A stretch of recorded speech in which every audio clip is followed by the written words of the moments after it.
여호수아 23장 8절부터 11절입니다. 여호수아 23장 8절부터 11절까지. 여호수아 23장 8절부터 11절까지. 구약 성경 355쪽 여호수아 23장 8절부터 11절까지 찾으셨으면 아멘. 교도합니다. 제가 8절 있습니다. 오직 너희 하나님 여호와께 가까이 하기를 오늘같이 행한 것 같이 하라.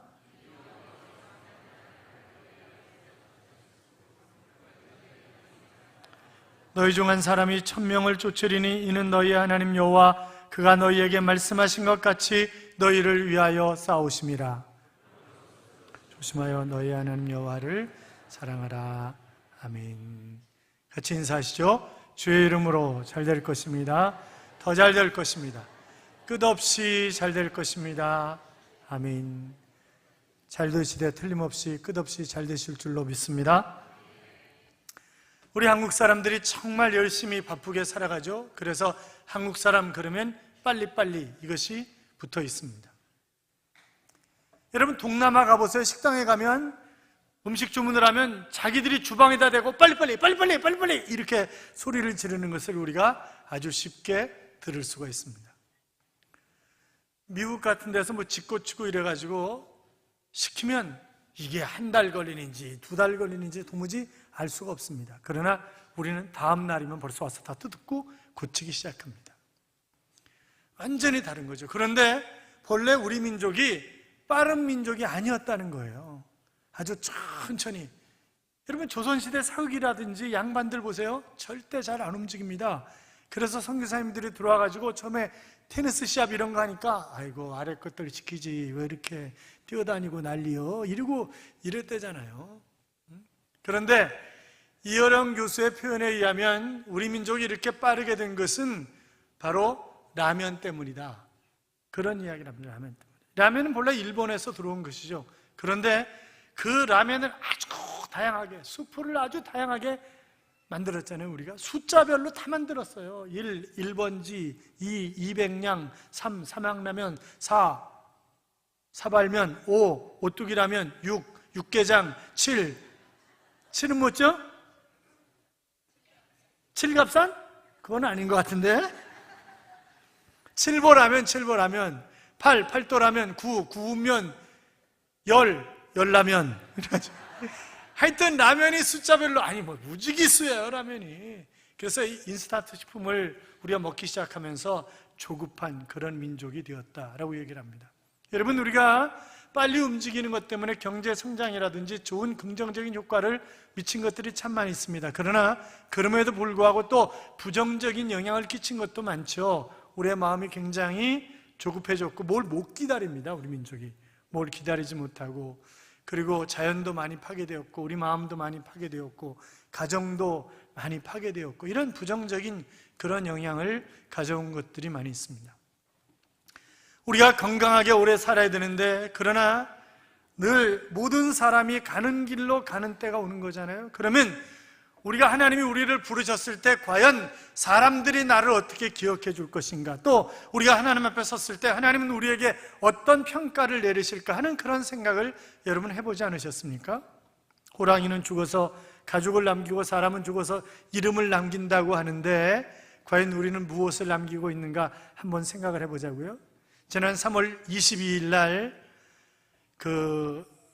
노원구의 영진교회라고 있습니다. 유덕식 증경총회장님이 심호하시는 교회인데 거기에 증경총회장님들이 다 모이셨고 그리고 저에게 와서 총회를 설명을 좀 해달라 그렇게 말씀하셔서 갔는데 최복규 목사님이 설교를 하시는 거예요. 그러면서 저 들으라고 하시는 얘기죠. 증경총회장님들 들으라는 얘기 아니라 저 들으라는 얘기를 하시면서 자기를 너무 힘들게 하는 사람이 있었다는 거예요. 교인 가운데.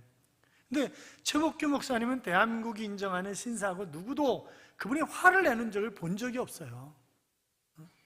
학교를 운영하실 때도 그냥 우리가 학교에서 하나님 앞에 그냥 드리자 뭐 이러고 늘 그러신 분이거든요.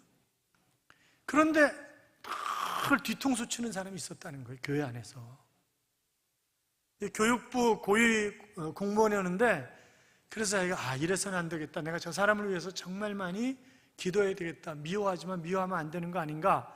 그리고 미워하는 마음을 없애기 위해서 내가 그 사람을 위해서 오늘 이제 주일 저녁 예배 끝나고 올라가서 목요일 날까지 기도하고 내려와야 되겠다. 그리고 목요일까지 기도하고 내려왔는데 이 양반이 월요일 날 죽어서 수요일 날 장례 치렀다는 거예요. 그래가지고 그 목요일 날 기도원에서 내려오자마자 찾아가서 그 여집사님한테 어떻게 된 거냐고 물었더니 목사님 마땅해요. 월요일 날도 남편이요. 목사님 딜이 욕하다가 그리고 이러고 죽었어요. 벌 받은 거죠 뭐. 그러면서 그러더라는 거예요. 그래서 그때 자기가 너무 충격을 받고 앞으로 절대 내가 누구든지 축복할 망정 누굴 미워하거나 저주하지 않겠다. 그러시면서 마태복음 5장 44절 이하에 보시면 누구를 미워하거나 박해하는 자를 위해서 기도해야지. 그러니까 미워하는 자를 사랑하고 박해하는 자를 위해서 기도해야지. 그래야 하나님의 아들이라고 칭함을 받는다. 이 하나님의 아들이라고 하는 칭함을 받지 못하면 천국 갈 수 없는 거잖아요. 그렇기 때문에 절대 미워하지 말라고 신신당부하시면서 설교를 하시는 거예요. 제가 미워하는 사람이 있거든요. 교회는 없는데 총회에 있어요. 총회에 미워하는 사람. 늘 거짓말 시키는 사람들이 있어서 제가 이제 정말 못 참는 거는 거짓말하는 거예요. 그래서 2월 8일 날도 전국교회 목회자들이 모였는데, 그런데 제가 쭉 설명회를 하고 설교 예배 드리고 끝나서 대책위원장한테 몇 명 모였냐? 350명 모였습니다. 그러면 설명회를 하기로 한 거니까 설명회를 하겠다. 그랬더니 이상한 소리를 하는 거예요. 그러면서 450명이 안 모이면 설명회 하기로 한 거 아니냐? 그런 적이 없다는 거예요. 그 바로 앞에 직전에도 다시 얘기한 건데 그런 적이 없다고. 그러면 저는요 확 돌아버리는 거예요. 그러면 제가 거기 있으면 소리 지르고 그럴까 봐 그냥 나와버렸어요. 그냥. 그랬더니 총회장이 회의 진행 안 하고 나갔다고. 회의 끝. 그리고 설명회 끝. 설명회 하기로 했으니까 설명회 끝. 그리고 나온 거거든요. 그랬더니 또 뭐 하겠습니다. 그러니까 이제 어떻게 인간이 저럴 수 있냐? 직전에 한 얘기를 또 안 했다고 저렇게 저럴 수가 있냐? 그러니까 미워하는 마음이 있겠어요? 없겠어요? 미워하는 마음이 있지. 그래서 그런 거 다 털어내 버려야 된다. 절대 내가 사랑하지 않으면 그럼 나 천국 갈 수 없다. 그런 얘기를 하시는 거예요. 그래서 미워하지 않기로 했어요. 미워하지 않기로. 오히려 원수 갚는 것은 누가요? 하나님이 하시는 것이고, 그를 위해서 축복하고 기도하면 하나님이 그 머리 위에 숯불을 피워놓은 것 같다 이렇게 말씀하셨는데, 내가 미워하면 안 되는 것인데, 그래서 미워하지 않기로 했어요. 여러분도 저 미워하지 마세요. 원래 저는 성도들은 안 미워해요. 왜 성도들한테 제가 소리를 지르고 미워하고 그러겠어요. 여러분, 그러니까 그런 사람들로, 또 작년 연말에 어떤 분이 돌아가셨는데 모두가 뭐라 하냐면 그럴 줄 알았어. 잘 죽었다. 전부 그러는 거예요. 나이가 이제 겨우 60 되는데 벌써 죽으면 어떻게, 이렇게 해야 되잖아요. 사람들이. 그럴 줄 알았어. 잘 죽었다. 그렇게 살면 안 되는 거잖아요. 그러니까 사람들의 기억 속에 저 사람 우리 곁에 조금 더 있었어야 되는데, 저 사람 정말 이렇게 돼야 되는데 잘 갔다 뭐 이러면 안 되잖아요. 그러니까 내가 어떤 기억 속에 남겨진 사람이 될 것인가. 여러분, 여호수아 23장 24장은 여호수아의 고별 설교입니다. 23장과 24장의 차이가 있다고 한다면 23장은 이스라엘 백성의 지도자들에게 한 설교이고 24장은 일반 백성들에게 한 설교예요. 그래서 2절 각기 23장, 24장 2절에 보면 그 대상이 누구인가 라고 하는 것을 밝히고 있거든요. 자, 그런데 같은 맥락에서 우리가 이해를 해야 되는데, 그러면 과연 이 말씀 속에서 우리에게 주시는 교훈이 무엇인가 라고 하는 것을 우리가 살펴보면, 첫째는 하나님께 가까이 해야 된다 라고 하는 것입니다. 누구에게 가까이 하라고요? 하나님께 가까이 하라고요. 하나님께. 8절 보세요. 8절 같이 읽어요. 오직 너희 하나님 여호와께 가까이 하기를 오늘까지 행한 것 같이 하라. 아멘. 사랑하는 여러분, 오늘 예배를 통해서도 하나님께 더 가까이 가는 귀한 날이 되시기를 주님의 이름으로 축원합니다. 하나님을 가까이 한다라고 하는 말은 하나님과 친근히 한다라고 하는 그런 의미의 표현입니다. 이 말은 하나님과 함께 있는 시간을 계속적으로 유지하기 위해서 힘쓰는 노력을 의미하는 그런 표현이고, 또 주님의 일을 기뻐하고 그 일에 내가 동참하기를 원한다라고 하는 그런 의미가 담겨져 있는 그런 표현입니다. 여러분, 우리가 사는 것이 그렇게 긴 세월은 아니에요. 왜냐하면 지금 1교구 어르신들에게 여쭤봐도 잠깐이었어 이렇게 대답하실 거라고요. 잠깐이었어. 아니, 교회 개척한 지 30년 됐어요. 그런데 잠깐 온 것 같아요. 잠깐 온 것. 제가 60대 중반이지만, 그러나 제가 60대 중반이라고 생각해 본 적이 한 번도 없어요. 마음은 늘 20대예요. 웃지 마세요. 사실이야. 마음은 늘 20대인데 몸은 제대로 안 따라줄 때가 많잖아요, 이게. 그런데 우리가 길지 않은 인생을 살아가면서 늘 좋은 일만 있는 것 아니잖아요. 살다 보면 여기저기서 풍랑이 일어난다고요. 그 풍랑이 때로는 건강일 수도 있고 물질일 수도 있고 사람일 수도 있고, 사람 가운데 특별히 가족일 수도 있잖아요. 얼마든지. 그런데 그 풍랑이 닥쳐올 때 내가 풍랑을 어떻게 대처하느냐에 따라서, 어떤 태도로 그것을 맞이하느냐에 따라서 내 삶의 결과가 완전히 달라진다고 하는 것, 우리가 너무나 잘 알고 있는 그런 이야기입니다. 사랑하는 여러분, 그러니까 우리가 하나님 제일주의로, 어떤 상황 속에 있든지 하나님 제일주의로 살아가면, 고린도서 10장 13절에 있는 말씀처럼 하나님 우리에게 피할 길을, 우리가 감당할 것밖에는 허락하지 아니하시고 감당할 수 없으면 하나님이 우리에게 피할 길을 내신다, 그렇게 말씀하셨잖아요. 그러니까 하나님 바라보고 살아가는 거예요. 주가 나를 위하시면 나를 가로막을 자가 없는 것입니다. 주가 나를 세우시면 나를 꺾을 자가 없어요. 주가 나를 인도하시면 누가 그것을 거스리겠습니까? 그렇잖아요. 사랑하는 여러분, 한동안 풍랑이 괴롭히지만 내가 하나님 바라보고 가면, 그러나 풍랑 가운데 오히려 더 견고하게 서게 하실 줄로 믿습니다. 스코틀랜드의 위대한 선교사인 존 맥닐이라고 하는 분이 계셨습니다. 이분이 자기 어릴 때 이야기를 써놓았는데, 16살 때에도 직장을 다녔다는 거예요. 그러니까 공무원으로 다니는 거죠. 가서 이제 집이 가난하니까 열심히 일을 해서 살림에 보태는 건데, 그런데 일하는 일터와 집이 상당한 거리가 있는 거예요. 그리고 그 집으로 올 때면 약 2km 정도의 숲을 지나야 자기 집에 오는 것이었습니다. 근데 거기는 늘 도둑놈들이 있는 거예요. 늘 도둑놈, 강도, 이런 사람들이 있는 거죠. 어느 날 자정이 넘어서 일이 끝나가지고 일을 오는데 더 달달달 떨면서 그 숲을 지나오는데, 존이냐? 그런 소리가 들리더래요. 밤에 깜짝, 아무것도 안 보이는데 깜짝 놀란 거예요. 그런데 가만히 보니까 익숙한 목소리예요. 아버지가 아들을 기다리다가 지쳐가지고 마중을 나오시는 길이었던 것입니다. 그러면서 존, 힘들었지? 어깨를 감싸주고 함께 집으로 걸어왔던 그 길을 나는 평생 잊을 수 없습니다. 그 길은 두려움 길이 아니라 평안의 길이었고 행복의 길이었습니다라고 하는 그런 고백을 하고 있던데, 사랑하는 여러분, 우리가 하나님과 함께 걸어가는 길이 바로 그런 길이 아니겠습니까? 세상 끝날까지 우리와 함께 하시겠다고 약속하신 그 하나님이 이 땅에 사는 날 동안, 아니 영원 무궁토록 우리와 동행하실 줄로 믿습니다.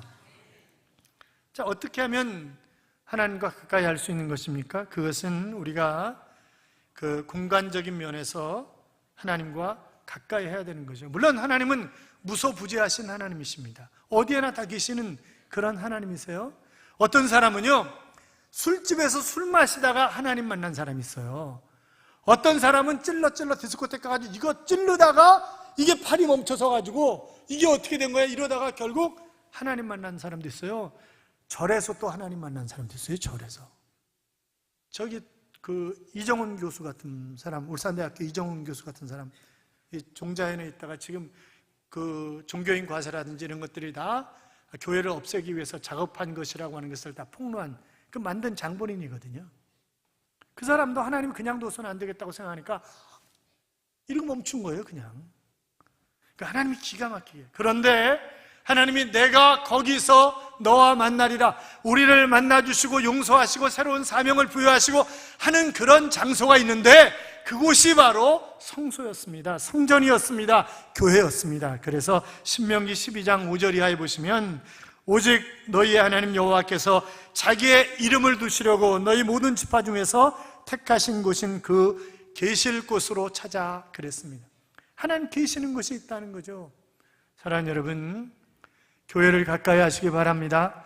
어디 갔다 오다가도 교회 들렸다 가세요.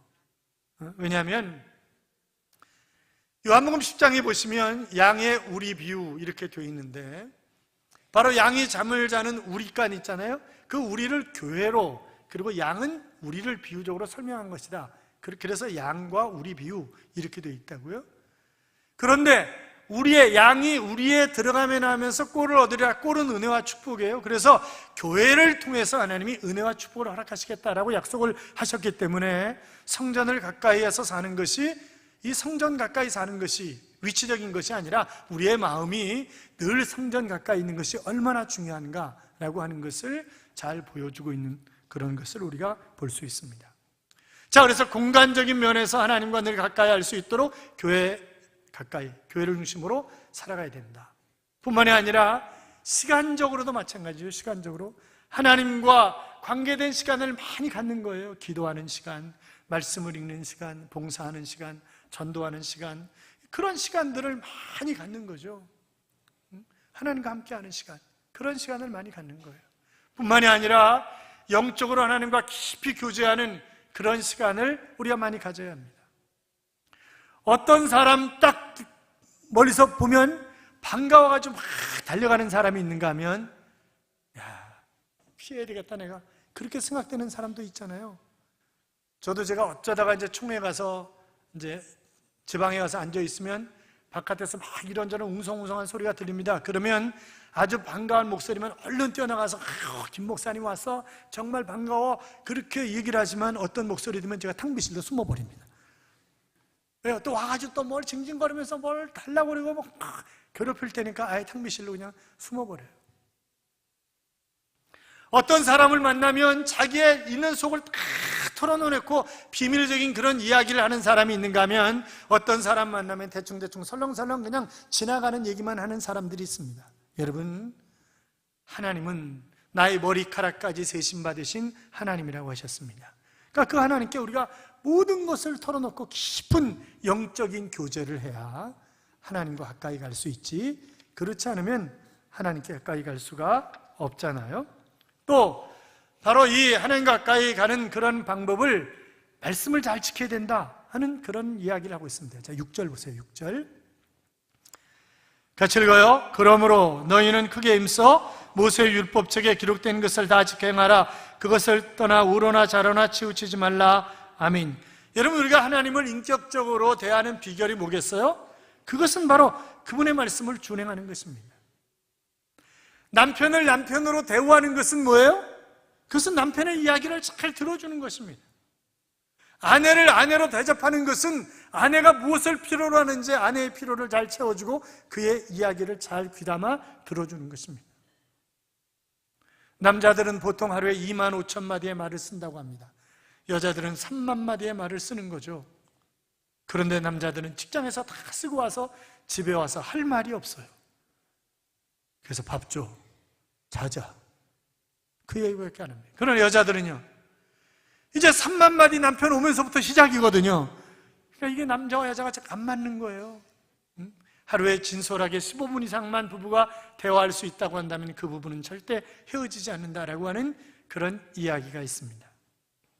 유치원에 다니는 5살 된 철수가 자기 동생이 생긴다는 것 때문에 너무너무 기뻤습니다. 그래서 유치원에 가지고 선생님, 이제 5달만 있으면 동생이 생긴대요. 4달만 있으면 동생이 생긴대요. 얘기하는 거죠. 하도 애가 집에 가지고 지 엄마한테 엄마 동생 좀 보여줘, 동생 좀 보여줘 막 계속 들으니까 엄마가 배를 보여줬어요. 그랬더니 그때부터 철수는 더 이상 동생 이야기를 안 하는 것이었습니다. 유치원에 갈수도 맨날 선생님 이제 얼마 남았어요? 얼마 남았어요? 그러는데 얘기를 안 하는 거죠. 그래서 철수야, 너 왜 동생 얘기 안 하니? 그랬더니 눈물을 툭툭 흘리면서 하는 말이, 선생님, 엄마가 동생 먹었나 봐요.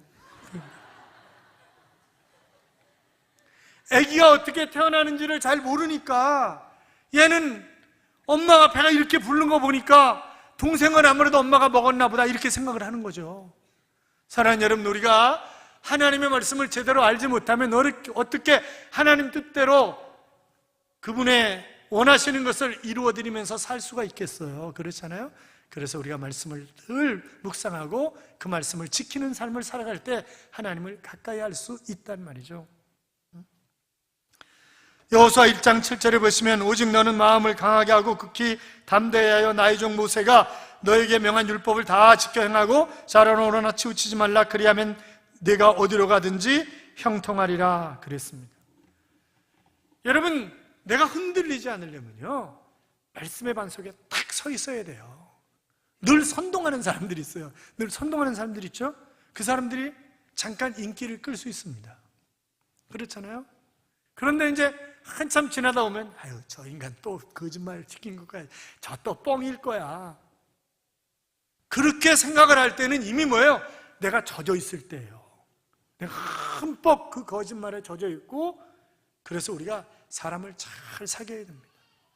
사람을 잘못 사귀면 늘 부정적인 이야기. 그래서 지금 우리 그 아이들이 굉장히 큰 걱정이 뭐냐면 계속 듣는 얘기가 다 매스컴도 그렇고 부정적인 얘기만 계속 듣고 자라나기 때문에, 그래서 앞으로 문제가 굉장히 심각하다 하는 그런 이야기를 하는 거잖아요.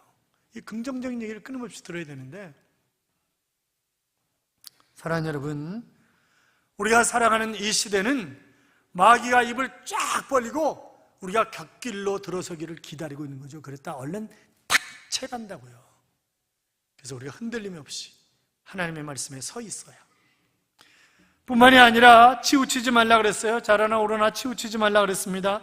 여러분, 말씀이 중요합니다. 감정에 치우치지 마세요. 혈기에 치우치지 마세요. 은사에 치우치지 마세요. 언제나 중용이 중요한 것입니다. 그러니까 하나님의 말씀이 어떻게 이야기하고 있느냐라고 하는 것으로 따져야지. 누가 그랬대? 여러분, 목사를 믿지 마세요. 장로를 믿지 마세요. 오직 하나님만 바라보시기 바랍니다. 하나님 바라봐야지 사람 바라보면 실망하고 낙심할 것밖에 없어요. 그리고 7절에 보시면, 자, 7절 보세요. 같이 읽어요. 너희 중에 남아있는 이 민족들 중에 들어가지 말라. 그들의 신들의 이름을 부르지 말라. 그것들을 가리켜 맹세하지 말라. 또 그것을 섬겨서 그들에게 절하지 말라. 아멘. 이방신을 섬기지 말라는 거예요. 여러분, 나중에 어떻게 되는지 아세요? 이 사람들이요, 가나안 땅에 들어가서 몰렉신을 섬기는 거예요. 그 몰렉신은 자기 자식을 태워서 신에게 드리는 거예요. 그 짓을 한다고. 그 짓을 칼로 잡아가지고 태워서 드리고 이런다고. 사랑하는 여러분, 야고보서 4장 8절에 보시면 하나님을 가까이 하라. 그리하면 너희를 가까이 하시리라. 죄인들아, 손을 깨끗이 하라. 두 마음을 품은 자들아, 마음을 성결케 하라. 그렇게 말씀하셨는데, 하나님을 가까이 함이 복인 것은 내가 하나님을 가까이 하면 하나님이 나에게 가까이 하신다고요. 하나님 가까이 하시는데 두려워할 것이 뭐가 있겠어요? 그렇잖아요? 안 될 것인데 뭐가 있겠습니까? 하나님을 가까이 하시기 바랍니다. 하나님을 가까이 하시는 자들에게 주시는 하나님의 복이 있어요. 하나님이 하시는 일이 있어요. 자, 3절 보세요. 3절 같이 읽어요. 너희의 하나님 여호와께서 너희를 위하여 이 모든 날에 행하신 일을 너희가 다 보았거니와 너희 하나님 여호와 그는 너희를 위하여 싸우신 이시니라. 9절 보세요. 이는 하나님 여호와께서 강대한 나라들을 너희의 앞에서 쫓아내셨으므로 오늘까지 너희에게 맞선 자가 하나도 없었느니라. 아멘. 10절 보세요. 너희 중 한 사람이 1000명을 쫓으리니 이는 너희 하나님 여호와 그가 너희에게 말씀하신 것 같이 너희를 위하여 싸우심이라. 아멘. 자, 하나님이 하시는 일이 뭐예요? 우리를 위해서 싸워주시는 거예요.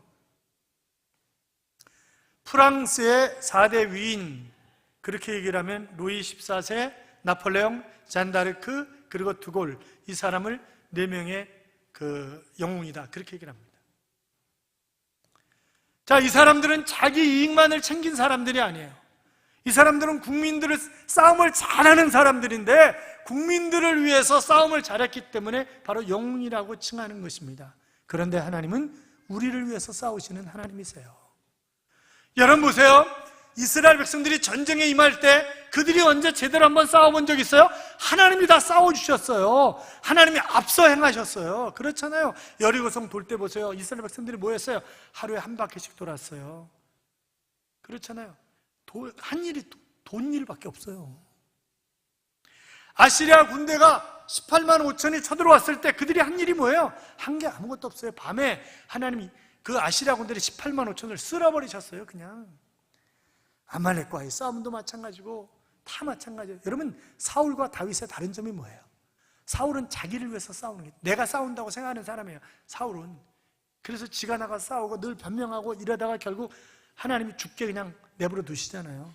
다윗은요, 딱 쳐들어 올라오면, 자기가 왕이 되었을 때 블레셋이 딱 쳐들어 올라오잖아요. 하나님 어떻게 할까요? 그에게는 하나님 알아서 해주세요, 그런 얘기잖아요. 하나님 어떻게 할까요? 그냥 올라가. 그러면 내가 그들을 내 손에 붙일게. 그래서 올라가서 싸워서 전쟁에 승리하는 거예요. 조금 있다가 다시 쳐들어와요. 지난번에 올라가라 그러셨으니까 다시 올라가야지. 그게 아니라 하나님께 다시 묻잖아요. 하나님 또 쳐들어왔는데요, 어떻게 했으면 좋을까요? 야, 이번에는 말이야 게릴라전이야, 뽕나무 숲을 뒤로 돌아가지고 말이야, 이러면서 그리고 결국 승리를 거머쥐게 하시는 거잖아요. 그러니까 그들은 뭐예요? 늘 하나님이 하라고 하시는 대로 왔다 갔다 하다가 전리품 취한 것밖에 없어요. 그렇잖아요. 사랑하는 여러분, 광야 같은 세상을 살아가면서 정말 하나님이 나와 함께 하신다면 겁낼 것이 없는 것은 그 하나님이 나를 대신해서 싸워주시기 때문에 그런 것입니다. 전쟁이 막 끝났을 때 기자들이 메가더 장군에게 물었어요. 전쟁에 있어서 문제가 무엇입니까? 그랬더니 전쟁이 문제가 아니라 신학이 문제입니다. 그렇게 메가더가 대답을 하는 것이었습니다. 전쟁이 신학의 문제라는 거죠. 전쟁은 하나님의 것이기 때문에, 그래서 고린도후서 10장 4절에 보시면 우리의 싸우는 병기는 육체에 속한 것이 아니요 오직 하나님 앞에서 견고한 진을 파하는 강력이라, 이렇게 말씀하셨습니다. 여러분, 출애굽기 14장 14절에 보시면 여호와께서 너희를 위하여 싸우시리니 그랬고, 아모리 족속과 싸울 때 신명기 1장 30절에 보시면 너희의 앞서 행하시는 하나님이, 이렇게 말씀하셨습니다. 그래서 그런 사실을 너무나 잘 알고 있는 사도 바울이 로마서 8장 31절에서 그런즉 일에 대하여 우리가 무슨 말하리요? 하나님이 우리를 위하시면 누가 우리를 대적하리요? 이렇게 고백하고 있는 것을 우리가 볼 수 있다고요. 사랑하는 여러분, 쓸데없는 생각하지 말고 하나님 바라보고 그 하나님께 붙어서 가자고요. 여우 한 마리가 포도원 옆을 지나가다가 보니까 포도가 탐스럽게 익어 있는 거예요. 그래서 야, 들어가서 저 포도를 실컷 먹어야 되겠다라고 생각하고 포도원에 들어가려고 하니까 촘촘히 이게 막이 세워져 있어서 들어갈 수가 없는 거예요. 아무리 해도 안 되는 거죠. 이게 귀에 걸려가지고 안 들어가는 거예요. 그래가지고 고민하다가 3일을 쪼르륵 굶어가지고 간신히 들어가가지고 포도를 실컷 먹었답니다. 나오려고 하니까요, 못 나오는 거지. 배가 불러가지고 못 나오는 거예요. 그래가지고 3일 동안 쫄쫄이 굶고 나왔다잖아요. 얘는 우리가 헛일에 생명 걸고 일할 필요 없어요. 그렇잖아요. 헛것에 잠깐 있다 없어지는 것에 생명 걸지 말자고요. 우리가 하나님의 말씀을 들었으면 그 말씀대로 실천해야 하는 것입니다. 우리의 소망은 영원한 천국이고, 그 천국을 바라보면서 주어진 삶의 시간 동안 최선을 다해서 살아가는 거잖아요. 그런데 천국이 있는지 없는지도 확신이 없어가지고 어느 목사님이 새로운 교회로 부임을 해가지고 갔답니다. 그래서 우체국에 볼 일이 있어가지고 우체국 가는데 우체국이 어딘지 잘 몰랐는데 길에 한 아이가 오고 있길래 얘야, 우체국이 어디로 가야 되니? 그랬더니 아저씨 여기로 해서 이쪽으로 가시면 돼요, 그렇게 얘기를 하는 거예요. 그래서 야, 너는 참 착하구나. 너 저 뒤에 있는 교회 보이지? 나 그 교회 목사님이야. 그런데 네가 교회 오면 천국 가는 길 가르쳐 줄게. 그랬더니 얘가 정색을 하면서 하는 말이, 아저씨 우체국 가는 길도 모르시는 분이 천국 가는 길을 어떻게 가르쳐 주시겠어요? 그렇게 얘기를 하더라는 거예요. 여러분, 천국 가는 길은 간단한 거잖아요. 내가 죄인임을 인정하고 내 죄 때문에 예수 그리스도가 이 땅에 오셔서 십자가에 못 박혀 돌아가셨다는 사실을 인정만 하면 나는 천국 가는 사람이잖아요. 사랑하는 성도 여러분, 천국 갈 때, 마지막 이 세상을 떠날 때 하나님은 나를 어떻게 판단하실 것이며 세상 사람들은 나를 어떻게 기억해 주기를 원하시는 것입니까? 사랑하는 여러분, 우리가 해야 할 일이 있습니다. 그것은 하나님을 가까이 하는 것입니다. 디모데후서 4장 7절 이하에 보시면 내가 선한 싸움을 싸우고 나의 달려갈 길을 마치고 믿음을 지켰으니 이제 후로는 나를 위하여 의의 면류관이 예비되었으므로 그랬습니다. 하나님을 가까이 하는 우리에게 의의 면류관을 씌워 주실 것입니다. 그분이 대신 싸워 주실 것입니다. 그분 안에서 늘 승리하는 삶을 살아가시기를, 그리고 마지막 날 주님 앞에 섰을 때 할 말 있는 그런 삶이 될 수 있기를 주님의 이름으로 축원합니다. 이런 찬양이 있습니다. 주께 가오니 날 새롭게 하시고 주의 은혜를 부어 주소서. 내 안에 발견한 나의 연약함 모두 벗어지리라. 주의 사랑으로 나의 눈 열어 주를 보게 하시고 주의 사랑을 알게 하소서. 매일 나의 삶에 주 뜻 이루어지도록 새롭게 하소서. 주 사랑 나를 붙드시고 주 곁에 날 이끄소서. 독수리 날개쳐 올라가듯 나 주님과 함께 일어나 걸으리. 주의 사랑 안에 라고 하는 그런 찬양입니다. 사랑하는 여러분, 우리가 주님께 더 가까이 가십시다. 그래서 주님이 대신 싸워주시고 늘 주님과 동행하는 그런 삶이 되시기를 주님의 이름으로 축복합니다. 축복합니다.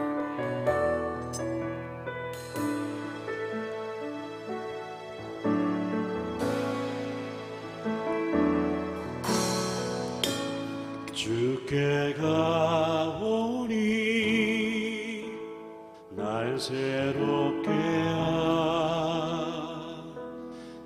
하시고 주의 은혜를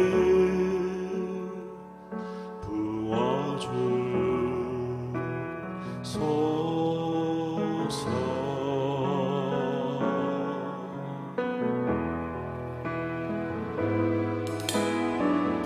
내 안에 밝혀난 나의 연약함 모두 벗어지리라.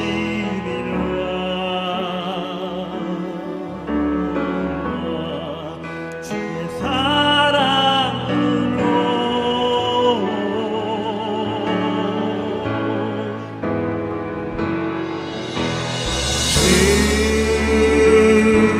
사랑 나를 붙드시고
살아갈 수밖에 없는 하나님의 자녀라고 하는 사실을 기억하면서 우리 같이 주께 가오니 함께 부르시겠습니다.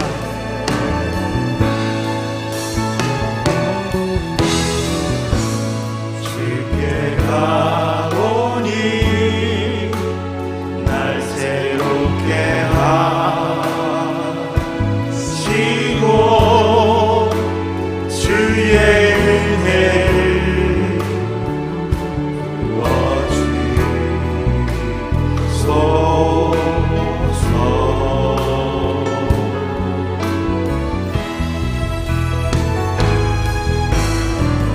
내 안에 발견한 나의 연약함 모두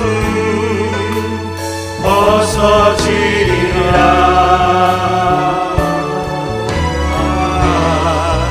주의 사랑으로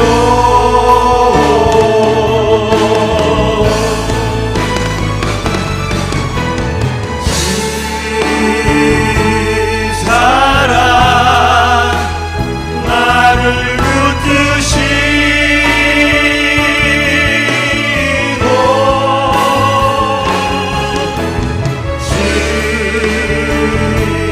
곁에 날 이끄소서.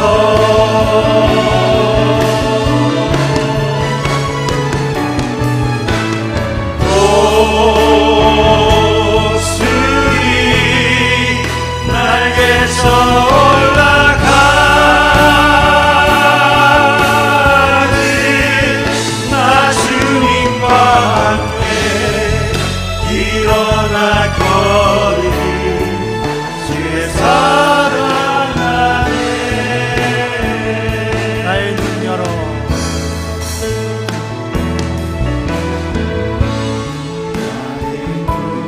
열어 주를 보게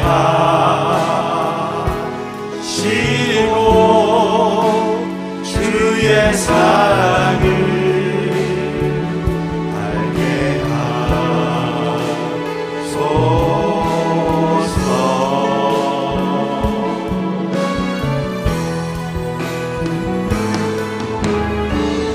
매일 나의 삶에 주 뜻 이루어지도록 새롭게 하소서. 주의 사랑으로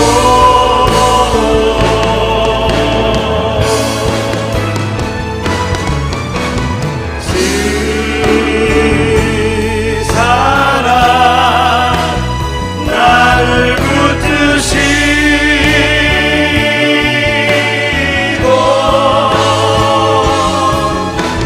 주 곁에 날 이끄소서.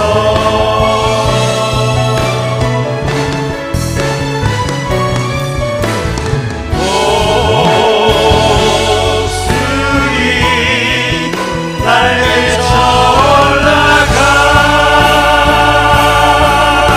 올라가는 나 주님과 함께 일어나 거니 주의 사랑 안에.